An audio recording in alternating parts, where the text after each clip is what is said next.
Mais c'est vrai que cette image d'avocat des voyous du milieu m'a collé à la peau à partir de 2007 et je dois dire que les conséquences ont été dramatiques. Dans l'histoire du droit pénal français contemporain, peu de destins suscitent autant de controverses que celui de Karim Achoui. Le baveux, c'est le bavard. Ouais. Dans Il l'argot paraît que c'est l'avocat. En tout cas, il dit le baveux. Il en avait plusieurs, M. Ferrara, d'avocats. Il est né le 7 octobre 1967 à Boulogne-Billancourt, d'un milieu plutôt modeste, un père employé chez Renault et une mère assistante maternelle. Karim va s'élever par le travail jusqu'aux marches des assises. Pourtant, c'est le surnom médiatique d'avocat des voyous qu'il entrera dans la culture populaire, naviguant entre les sommets du barreau parisien et les zones d'ombre du grand banditisme. On va retracer le parcours de M. Achoui, jalonné de triomphes professionnels, de drames sanglants et de lourdes tempêtes judiciaires.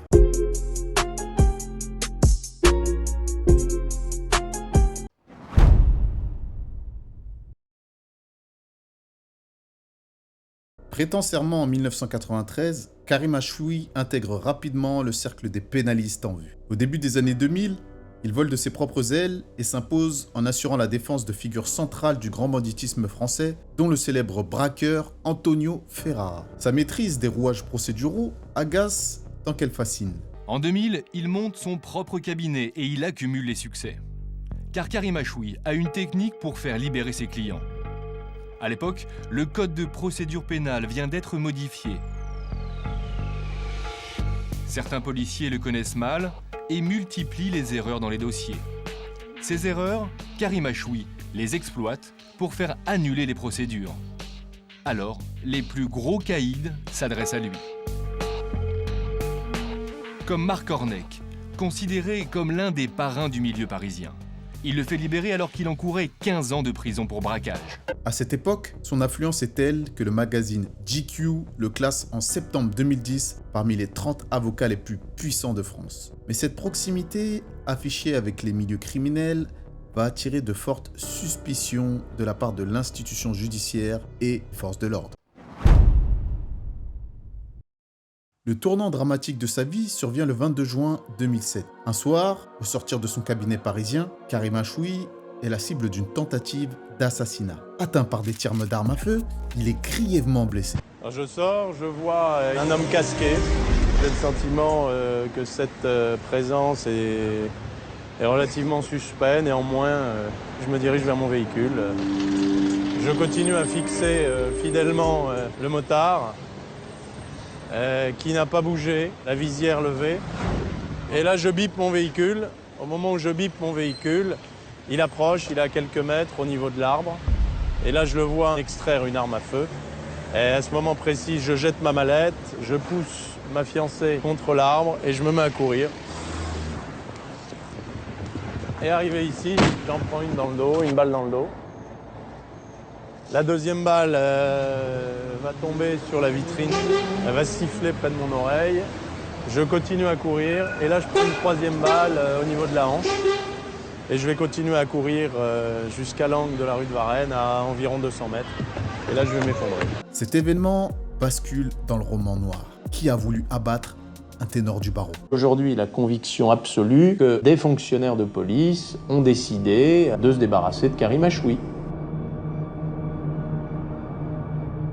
Il publie un livre, Un avocat à abattre. Il cite des noms, des flics, des commissaires. Résultat, poursuivi pour diffamation. Mais toujours pas de procès contre ces tireurs. Pas une seule condamnation. Zéro. On m'a tiré dessus et la justice protège les tireurs. Achoui. L'enquête mettra en lumière des hypothèses troubles mêlant des règlements de compte et des rivalités. Quelques mois plus tard, la spirale judiciaire s'accélère contre lui, impliqué dans l'affaire de l'évasion spectaculaire d'Antonio Ferrara de la prison de Fresnes. En mars 2003, à cause d'une évasion spectaculaire à la prison de Fresnes. À l'aide d'un lance-roquette, un spécialiste du braquage de fourgons blindés, Antonio Ferrara, se fait la belle. C'est un client de Karim Achoui et celui-ci est soupçonné de l'avoir aidé. Une accusation extrêmement grave pour l'avocat, il doit comparaître devant une cour d'assises en 2008. Il risque carrément la prison à perpétuité. Il est condamné en première instance à 7 années de prison pour complicité en décembre 2008. Et comme les truands sont sur écoute, on sait, c'est en tout cas ce qui a été dit pendant le procès, qu'entre truands, on parle d'un baveux qui aurait aidé à l'organisation de l'évasion, ou tout au moins en tout cas à informer Ferrara du jour de l'évasion, au minimum ça, contre une certaine somme d'argent. Ce fameux baveux, on ne sait pas qui c'est, on ne saura jamais qui c'est à la fin du procès, mais la justice soupçonne que ce baveux, ce soit vous. Il sera totalement acquitté et relaxé en appel. Compte tenu de la violence des réquisitions des deux avocates générales, je dirais que ma cote était de 1%. J'avais plus de chances d'aller en maison d'arrêt que d'être blanchi. Donc ça n'a pas été une surprise sur le plan du fond, mais ça a été un soulagement parce que je peux vous dire que ces 13 heures de délibération ont été 13 heures de souffrance extrême.